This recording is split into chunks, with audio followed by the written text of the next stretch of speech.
Alors, soyez les bienvenus. Je sais que vous nous recevez 5 sur 7 partout dans le monde. Aujourd'hui, nous avons l'honneur de recevoir Monsieur Yves Maguera, un chercheur, géographe et historien qui est ici pour nous donner des petites leçons sur l'indépendance du Togo. Monsieur Yves Maguera, soyez les bienvenus. Merci, Comment ça va? ça va? Tout le monde m'entend? Ouais, on te reçoit 5 sur 5. Alors, ouaisons-le à tout le monde. Ouezons-le à tout le monde, ça vient de Monsieur Yves Maguera. Ok, Même si sans j'ai pas tarder. oublié mon Mina. Monsieur Yves Maguera, on va commencer très bientôt. On commence en même temps. Et là, ma toute première question est de savoir qui est Yves Maguera. Alors, maintenant, je suis à la retraite, mais je suis toujours historien. J'ai donc travaillé à ce qui s'appelait autrefois l'ORSTOM, l'Office de la recherche scientifique et technique outre-mer, qui était le bras scientifique de la coopération française, qui s'appelle maintenant l'IRD, Institut de recherche pour le développement, où nous avions donc un petit noyau de sciences sociales. J'ai toujours travaillé en Afrique, au Cameroun et en Côte d'Ivoire d'abord, et au Togo, où je suis resté de 1978 à 1994, et où des problèmes politiques m'ont obligé à quitter. Je suis revenu ensuite en mission à plusieurs reprises, et je continue à travailler avec les historiens togolais et à publier sur le Togo. Être à la retraite a un grand avantage, je n'ai plus qu'à travailler. Je n'ai plus de budget à négocier, j'ai plus de rapports à rendre, de programmes à faire approuver par des commissions. Je me mets devant mon ordinateur et je travaille et je continue à publier beaucoup. Ouais. Bon, Alors, Monsieur Yves, vous avez publié combien de bouquins dans votre carrière? oh là, enfin bon, ma bibliographie est de 260 et quelques, mais c'est en comptant des petits rapports, les articles. En livre proprement dit, on a donc créé plusieurs collections à Lomé avec les éditions AO de l'époque et les presses de l'université de Lomé, lesquelles en sont à une cinquantaine d'ouvrages. Et une de mes grandes fiertés, c'est que ce que j'ai impulsé comme publication locale continue sans moi, après moi. Ça, c'est ma fierté, que ça ne soit pas lié à moi. Il y a eu en particulier la collection des chroniques anciennes du Togo destinées à publier des documents anciens inaccessibles aux Togolais d'aujourd'hui, notamment pour des raisons de langue, en particulier l'allemand. Les premiers livres allemands faits sur le Togo, notamment le voyage de Hugo de Seller, qui est un journaliste allemand qui vient dès qu'il apprend que l'Allemagne a signé les traités de protectorat en 1884, et il vient, il décrit avec beaucoup de talent. En même temps, il a sa personnalité, c'est-à-dire il est raciste, mais comme on l'était à l'époque, c'est-à-dire les Africains sont des grands enfants et la discipline prussienne en fera des hommes, mais il est en même temps très bon observateur, très vivant, et donc c'est un texte même qu'on a tiré à 3000 exemplaires. Ma fierté, c'est que 3000 familles au Togo aient pu avoir ça dans leur bibliothèque. Et on a continué, les collègues de l'UB on continue notamment à publier les grandes synthèses anthropologiques faites par des gens comme Spitt ou comme Westermann, sur les Évés, sur le Togo du Nord, sur le Mont Nuguin. Enfin, donc, euh, ça continue. Bon, Problème, il n'y a pas beaucoup de librairies disponibles à Lomé. hum, Alors, maintenant, je travaille surtout avec l'Harmattan. hum, Le directeur de l'Harmattan, quand j'ai été le voir il y a quelques années, m'a dit tout ce que tu fais, je le prends. wow. C'est flatteur.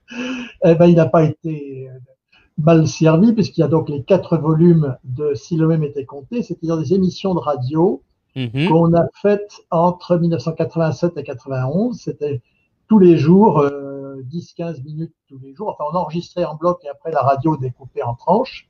Bon, j'appartiens moi à la civilisation de l'écrit, c'est très bien l'audiovisuel, mais ce qui compte, c'est qu'il y ait des livres. Et nous avons donc repris tous les textes qui ont été revus par les gens qui avaient parlé. Et quand on parle, on dit des bêtises, on se trompe, on fait des répétitions, etc. Donc les textes ont été revérifiés, commentés, etc. Il y a donc 4 volumes, ce qui fait 1200 pages à peu près. Donc de gens dont la plupart maintenant sont décédés, puisque c'était il y a 35 ans, et que c'était souvent des vieux. Et on a là une mémoire tout à fait exceptionnelle de l'histoire de la ville, telle que les gens l'ont vécue. Et puis, on a encore publié les 2 tomes du Grand Livre des Lawson. Alors là, c'est aussi un document tout à fait exceptionnel. Les Lawson d'Anero, qui se voulaient modernes au XIXe siècle, ont gardé leur correspondance à partir d'en gros 1830. Au début, le premier tome, ce sont uniquement des correspondances commerciales qui permettent de voir comment fonctionnaient les villes de la côte avec une activité qui n'était plus la traite négrière, qui était essentiellement l'huile de palme, qui était d'un excellent rapport. Hein, les villes de la côte, en 1884, exportent plus qu'elles n'importent. La balance des échanges est en leur faveur. Et puis, dans les années 83-84, les Lawson ont donc des ambitions politiques. Et là, on a donc ce document tout à fait exceptionnel, très rare en Afrique, où c'est une population africaine elle-même qui écrit son histoire. Et puis donc, tu as montré, j'ai fait récemment donc cette histoire de la guerre de 14, qui est évidemment un moment tout à fait décisif pour le Togo, qui aurait très bien pu disparaître d'ailleurs à ce moment-là, être absorbé par ses 2 voisins, complété par les rapports du gouverneur de Gold Coast de l'époque, qui vient 2 fois à Lomé, qui est un très bon observateur, et aussi on y apprend plein de choses. On a fait aussi donc toujours avec les collègues togolais, voyons, pour que tu puisses le voir. Donc voilà, je dois le mettre comme ça. Territoire et administration du Togo, Voilà, ça c'est vraiment un outil de travail qui est la liste de tous les administrateurs allemands, anglais, français et togolais jusqu'en 1992, quand on avait fini le fichier, et l'histoire de toutes les circonscriptions administratives. Hein, là, c'est jusqu'à 2005 à peu près. Alors, l'intérêt des livres de l'Harmattan, qui par ailleurs sont chers, mais en fait, à vrai dire, en France, tous les livres sont chers, c'est qu'ils sont accessibles sur Internet. Sur Internet. Les gens peuvent les lire à distance. Parce que le problème en Afrique, c'est qu'il n'y a presque plus de librairie. Kinshasa, 16 millions d'habitants, une librairie. Non, il faut redire ça encore. Kinshasa a 16 millions d'habitants et il y a combien de librairies? Et les bibliothèques n'ont pas grand-chose, y compris les bibliothèques universitaires, parce que quand un grand professeur va emprunter un livre, qui va oser le lui réclamer ensuite?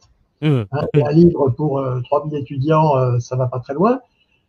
J'étais un jour dans le bureau du directeur là, de l'Harmattan, Denis Prien, et il m'a montré, il avait son écran ouvert, il y avait à ce moment-là 16 000 personnes en train de lire un livre de l'Harmattan dans le monde. Quelle librairie peut procurer un tel accès au livre? Donc, il y a cette possibilité de lire quand même par Internet, ce qui m'a convaincu surtout de travailler avec lui, parce que je suis vaniteux, quand j'écris, j'ai envie d'être lu. Avant de passer à des questions, j'ai quelqu'un ici qui s'appelle Violette Borné. Il a mis beaucoup de jeunes lui doivent leur réussite. Il parle de toi. Donc, je veux aussi être clair que beaucoup de jeunes comme moi, DJ Mac aujourd'hui, doit ma réussite à monsieur Yves Maguera, parce que Yves Maguera a aidé beaucoup d'enfants à Lomé et beaucoup d'entre eux aujourd'hui sont des grands quelqu'un, sont des cadres qui travaillent. Comme moi, je suis dans la cybersécurité. C'est grâce à monsieur Yves qui a pu payer toutes mes scolarités au Ghana qui étaient vraiment, vraiment chères. Donc, je veux te remercier par ce média pour te dire grand merci et à tous les enfants que tu as aidés. De ma part et de leur part, on te dit vraiment merci. Et sur cette fête d'indépendance, je vois que c'est une place, la meilleure place de te remercier parce que tu as fait beaucoup dans ma vie et tu as fait beaucoup dans la vie des enfants de la rue à Lomé, les élèves. Et je ne sais pas, je me dis que tu as un don. Tu sais, les enfants qui ont besoin d'aide pour réussir, spécialement lorsqu'on parle des enfants qui sont vraiment brillants à l'école, c'est comme si tu peux les détecter de loin. Et beaucoup de tes enfants que tu as aidés pour les scolariser, la majorité ont réussi aujourd'hui. Et je pense que Violette Borné en sait cette histoire Et peut-être, si nous donnons son vrai nom, peut-être tu l'auras peut-être connu dans le temps à Lomé. Mais ça ne nous empêche pas de quand même de continuer notre interview ici. Et ma question pour toi est de nous donner l'histoire de l'indépendance du Togo. Si l'indépendance du Togo m'était comptée, Monsieur Yves Marguera, dans le temps, tu avais fait si Lomé m'était compté, mais aujourd'hui, on veut parler de si l'indépendance du Togo m'était comptée, Monsieur Yves. Alors, c'est une histoire particulièrement passionnante, généralement très mal connue. Il est vrai qu'elle est complexe et il est vrai qu'elle a connu des affrontements politiques qui ne sont pas éteints. Ça reste un sujet chaud. Alors moi, je vais parler en tant que scientifique, sans aucun parti pris, si ce n'est l'amour du Togo, bien sûr. Hein, et bon, il se peut que certains des auditeurs ne soient pas d'accord avec ce que je vais dire, qui ne correspond pas avec ce qu'ils croient dans leur famille. Bon, je vais essayer d'être aussi objectif que possible. Et donc, pour la comprendre, il faut remonter au début. Alors, sur la naissance du Togo, qui est elle-même quelque chose de tout à fait passionnant et tout à fait surprenant, on pourra faire une autre émission si tu veux. Okay. J'ai beaucoup travaillé sur ce sujet. Et donc, toujours est-il que bon, le Togo apparaît sur les cartes à partir de 1884. Si on se situe en 1900, le partage de l'Afrique est pratiquement terminé. Il y aura encore des réajustements par la suite, mais enfin, en gros, les futurs États africains sont dessinés.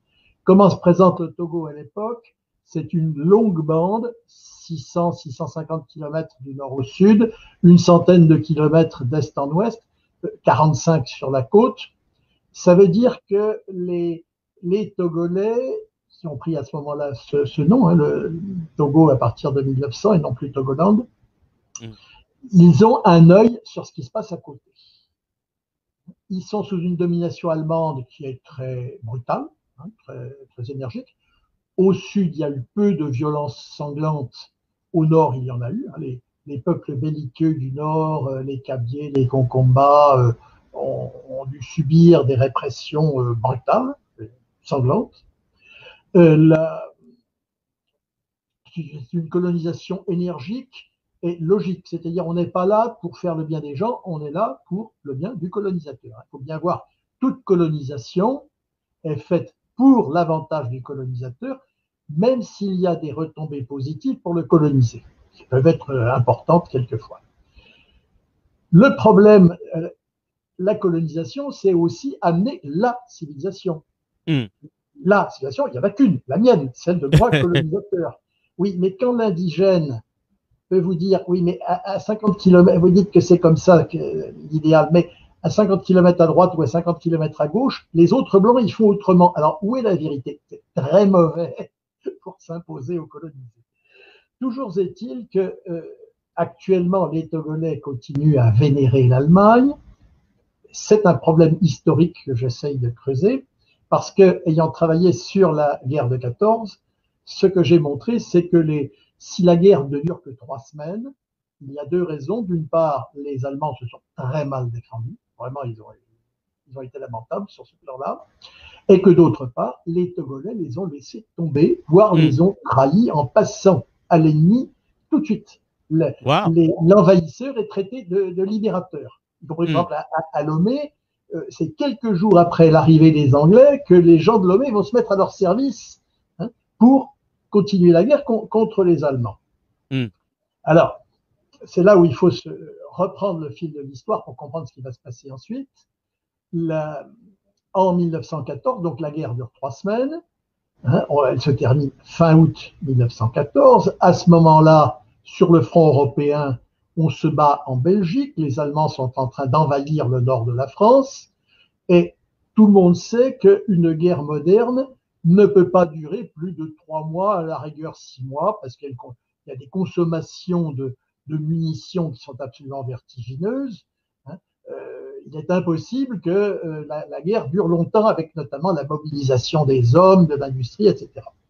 Donc, Français et Anglais vont bricoler un partage provisoire qui a un certain nombre de défauts, notamment d'avoir supprimé les impôts et d'avoir coupé les voies ferrées, Lomé, Kpalimé et la vallée de la Volta étant entre les mains des Anglais. Anéro, Atakpamé et la plus grande partie du nord étant confiés à une occupation militaire française. C'est plein de défauts, mais c'est pas grave, puisqu'à Noël, tout sera réglé. Bon, le provisoire destiné à durer 3 mois va durer 6 ans. Parce que pour diverses raisons, il y aura des blocages entre Français et Anglais qui décident en juillet 1919 du partage définitif du Togo, qui aurait pu être tout à fait différent. Ils décident, les Anglais, donc, qui ont des tas de points de conflit avec les Français, par exemple en Syrie, etc., décident, de même qu'ils ont laissé la plus grande partie du Cameroun à la France, de laisser la partie utile du Togo, c'est-à-dire Lomé, Ekpalimé et les 3 voies ferrées à la France. Ils se gardent un joli morceau, c'est-à-dire Ho-Ekpandou, qui sont des régions de plantation de cacao qui ont connu un vif essor et qui continuent à exporter par Palimé et par le chemin de fer jusqu'à Lomé. Wow. Ce sont des compagnies anglaises qui les réceptionnent parce qu'elles ont la puissance économique. La livre sterling va rester la monnaie dominante à Lomé jusqu'à la Deuxième Guerre mondiale. Et puis au nord, ils se sont gardés Yendi parce que les Dagomba sont pour l'essentiel dans l'actuel Ghana. Mais donc, ils laissent aux Français un territoire viable, alors que s'ils s'étaient fâchés et qu'ils avaient décidé de garder un Togo coupé en 2 en biais, eh ben, il n'y aurait plus de Togo aujourd'hui. Alors, ces années anglaises, pendant très longtemps, on n'en savait rien et on pensait que ça avait été une période de misère. Pas du tout. C'est au contraire une période de grande prospérité. Alors, les Anglais ne sont qu'une petite poignée. Ils sont 20 officiers anglais pour tenir tout le territoire. 20 officiers anglais? Oui, oui. Alors qu'il reste, sur le moment, il reste 200 civils allemands, dont les missionnaires. Les missionnaires vont rester jusqu'à fin 1917, début 1918. Qu'est-ce qui intéresse les Anglais? C'est que le Togo, une fois pacifié, d'abord que les Allemands n'y soient plus. Ouais. Ensuite, qu'ils puissent servir à l'effort de guerre anglais. Une guerre moderne, elle a besoin de caoutchouc, elle a besoin d'huile de palme, elle a besoin de maïs, etc. Donc, les Anglais vont acheter au Togo, et en période de guerre, les produits sont rares, donc les prix sont élevés, et la bourgeoisie togolaise que les Allemands étaient en train d'évincer va se retrouver en position de négocier directement avec les Anglais et fait d'excellentes affaires. En 1916, Lomé exporte plus qu'en 1913. Et donc, une administration qui est extrêmement légère, qui ne veut aucun conflit. Quand il y a un problème, on le renvoie à après la guerre. C'est un bon moyen de calmer les choses. Donc, on fiche la paix aux gens, ils ont la liberté et ils ont la prospérité économique. Ils ont de quoi être contents. Ce qui fait qu'à la fin de la guerre, quand l'Allemagne paraît enfin vaincue, qu'est-ce qu'on va faire avec le Togo? Eh bien, les gens de Lomé vont réclamer haut et fort par des pétitions en grand nombre et des articles de presse, etc., à rester sujet britannique. Bon, les gens d'Anéro, qui n'ont pas le choix, parce que contrarier le colonisateur, ça peut toujours être dangereux. Donc, les gens d'Anéro vont faire la même chose en demandant à rester français, mais les arguments des gens de Lomé sont tout à fait convaincants, il n'y avait pas besoin de les pousser. Donc, en 1920, le transfert se fait enfin et les Français arrivent dans une ville qui leur est hostile. Alors, l'animateur de toutes les commissions qui réclamaient le maintien des Anglais, c'était Octaviano L'Olimpio, l'homme le plus riche de la ville, l'oncle de Sylvanus. Et c'est lui qui va recevoir les Français en disant, bon, il faut bien faire avec, quoi. Mais dès le début, ça va déraper avec une salve d'impôts, des tas de réglementations nouvelles, enfin, puis un gouverneur français qui est assez médiocre, qui d'ailleurs sera limogé pour avoir piqué dans la caisse, en gros, dans les biens allemands saisis. Et donc, l'implantation des Français à Lomé et à Palimé, en fait, va se passer mal, même si ça ne se voit pas. Alors, il y aura ensuite 10 années de relative tranquillité, de relative euphorie.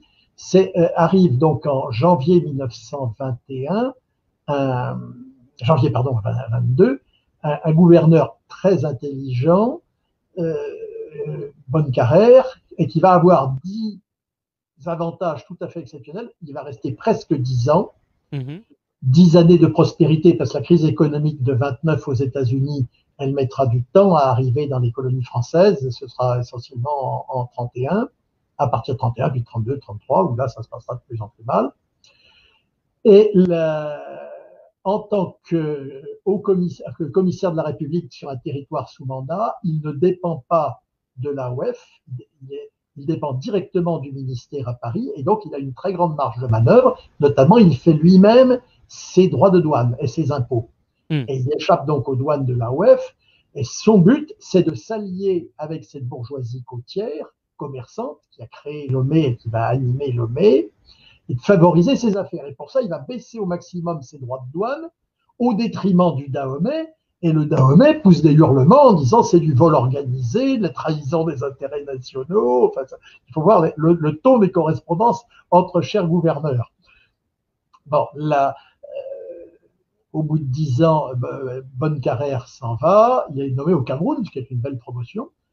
Et son remplaçant est un esprit comptable avant tout. Il faut faire des économies. Faire des économies, c'est-à-dire davantage d'impôts. Ce qui va provoquer la révolte des femmes de Lomé en janvier 1933. Hein, où pour la première fois, les Togolaises vont entrer dans l'histoire. Elles vont marcher en cortège sur le palais du gouverneur, piétiner sauvagement ses fleurs, ce sont les seules victimes, avec l'amour-propre du gouverneur qui se déculotte, qui abandonne les impôts. Enfin bon, c'est un gros échec. En plus, c'est un territoire sous mandat. On ne peut pas y faire ce que les massacres qu'on peut se permettre dans d'autres colonies. Hein. À l'époque, en Oubangui-Chari, il y a une révolte des gens qui sont à cheval avec le Cameroun, et ça saille beaucoup. Donc, il va falloir faire des économies. Qu'est-ce qu'on fait? On va supprimer l'administration du Togo, on va la rattacher à celle du Dahomey. Ce qui est très mal vu par les Togolais. Ils voient ça comme une humiliation. Hein. Objectivement, ils payent 2 fois moins d'impôts que les Dahoméens. Mais ça, ils ne le savent pas. Ça ne les console pas que les autres payent lourdement. Et donc, en fait, les Français gâtent leur nom définitivement à ce moment-là. Il va y avoir un autre gouverneur qui arrive en 1936, Montagnier, qui va rétablir une administration du Togo, qui va essayer notamment de s'allier les jeunes, de séduire les jeunes par le sport, en organisant des championnats de football et ça, ce qui est très en avance par rapport aux autres territoires africains. Dans les autres pays ne connaîtront ça que dans les années 50. Là, on est dans les années 36, 38. Donc, Montagnier, essaye de maintenir certaines flammes de la France, notamment une fois la guerre éclatée en 1939, il fait inaugurer devant le stade de football, le stade de sport de Lomé, une statue de Clémenceau qui a été payée par contribution des Togolais, contribution en principe volontaire. Hein, mais bon, combien de Togolais ont payé? Ça, ils ont payé. Mais combien, en fait, espéraient le retour de l'Allemagne à ce moment-là? La statue se trouve aujourd'hui à l'intérieur de l'ambassade de France, puis comme il y a des grands murs, plus personne ne la voit, sauf ceux qui entrent.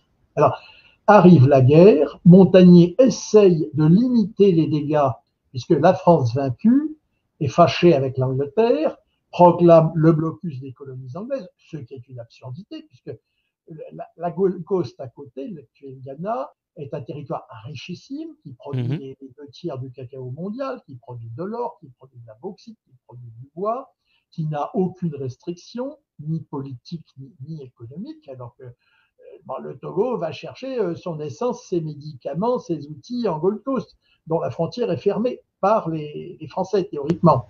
Alors, Montagnier, en fait, essaye de couvrir autant qu'il peut la contrebande. Mais finalement, en mars 1941, il est démis de ses fonctions par une administration qui ne le trouve pas assez pétiniste. Et là, il ne se passe plus rien. Le Togo s'arrête. Le nombre de bateaux qui était en gros 350 par an va tomber à une vingtaine. Hein. Il y a un bateau par quinzaine au lieu d'un bateau par jour. Bon, les Togolais ne disent rien. On n'a aucune information crédible sur leur manière de penser. On peut imaginer que ce n'est pas forcément à la gloire de l'administration.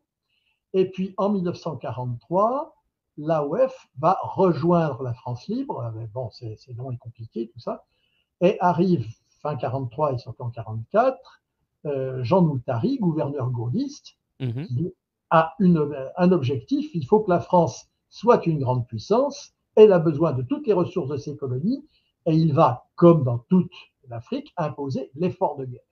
Et l'effort de guerre, ça consiste, dans un appareil économique qui est en fait arrêté depuis 1940, à produire au maximum toujours maïs, manioc, huile de palme, café, cacao. C'est très dur. Mon ami et collègue Loé Akoué a fait son mémoire de maîtrise, malheureusement il n'a jamais publié, sur l'effort de guerre, et on voit le nombre de peines de prison, mais multiplié par 5, les amendes multipliées par 10. Enfin, c'est très dur pour les Togolais, qui vont notamment, les jeunes vont venir se réfugier à Lomé. Bon, Noutari en est tout à fait conscient, et dès que la guerre s'arrête en Europe, il supprime de son propre chef l'effort de guerre, alors qu'il va durer encore en AOF. Mais bon, le mal est fait. Je crois que c'est à ce moment-là que les Togolais n'ont aucune idée. On se débarrasse des Français. Par tous les moyens possibles, l'indépendance n'est pas encore à la mode. Il ne faut pas rêver. Le crime en histoire, c'est l'anachronisme. C'est juger une période avec les critères d'une autre période. Et les périodes, elles changent tous les 5 ans ou tous les 10 ans. Donc il faut suivre de près, mais il ne faut pas se tromper et pas attribuer aux gens de 1945 les opinions des gens de 1955. Que fait Noutari aussitôt l'armistice fait en Europe, c'est-à-dire il fait ça lui le 11 mai 1945, il fait ce qu'on appelle de nos jours une conférence nationale. Il réunit une cinquantaine de Togolais du bas Togo, c'est-à-dire du sud. Il considère que le nord n'est pas encore assez développé pour avoir son mot à dire, et il va discuter avec eux pour avoir leur opinion sur l'avenir. Alors il commence par leur demander leur soutien pour ceux qui lui tient à cœur, se séparer de l'AOF, enfin retrouver l'autonomie complète du Togo vis-à-vis de l'AOF. Unanimité des Togolais pour retrouver leur unanimité. Et ensuite, il leur fait ce qu'ils considèrent comme le plus beau des cadeaux, devenir français. Et là, ils tombent des nues, parce que les Togolais répondent, mais non, nous, on est Togolais, on n'a pas envie d'autre chose, on n'est pas AOFiens, on est Togolais, on veut rester Togolais. Vous nous dites qu'on va élire un député à Paris, et ça ne nous intéresse pas. En plus, le député, il est commun avec le Dahomey, 2 fois plus peuplé, qui est donc sûr d'imposer son candidat. Il n'y a que les affaires du Togo à Paris qui nous concernent, le reste, non. Donc, la grosse déception pour Noutari, alors qui télégraphie, alors là, c'est des documents tout à fait passionnants que l'on trouve dans l'archive à Dakar, qui télégraphie à la OF, un peu penaud quand même, mais enfin en disant « j'ai gagné, j'ai fait dire aux Togolais ce qu'ils pensaient ». Alors, à Dakar, lui répond « de qui vous moquez-vous » et surtout, créer un parti politique avec les enfants sortis de nos écoles pour avoir un parti francophile. Parce que francophone, ça veut dire francophile. Alors, là, ils se mettent le doigt dans l'œil. Hein. Alors, celui qui a été la grande voix de cette assemblée, d'une part le nombre de prises de parole, je les ai comptées, et d'autre part par la qualité de ses interventions, c'est Sylvanus Olympio. Alors, qui est Sylvanus Olympio? C'est un commerçant. Il est né en 1902. Il a commencé par l'école allemande, puis l'école anglaise à Lomé, puis l'école française, et ensuite il est parti faire des études en anglais et en Angleterre, des études de commerce. Il est revenu au Togo comme représentant de la plus puissante des compagnies commerciales, la UAC, qui est le groupe Unilever, et il est même l'agent général, c'est-à-dire il est le seul Africain de ce grade dans toute l'Afrique, de représenter en chef une compagnie commerciale, ce qui lui donne beaucoup d'autonomie. Il a noté la différence avec des gens comme Senghor ou comme Houphouët, qui eux ont été façonnés par le modèle français. Senghor jusqu'à devenir agrégé de lettres françaises, Houphouët devenant médecin par les écoles de Dakar. Houphouët et Senghor ne pensent, un, que dans le modèle français, deux, dans le modèle de l'État. il n'y a de vie que dans l'administration publique. Notre Olympio, il est issu du domaine privé, et ça, les Togolais seront très, très attachés à ce côté-là. Si vous prenez, par exemple, les premiers médecins togolais, ils s'installent comme médecins privés, alors que les premiers médecins sénégalais ou ivoiriens, ils seront médecins publics.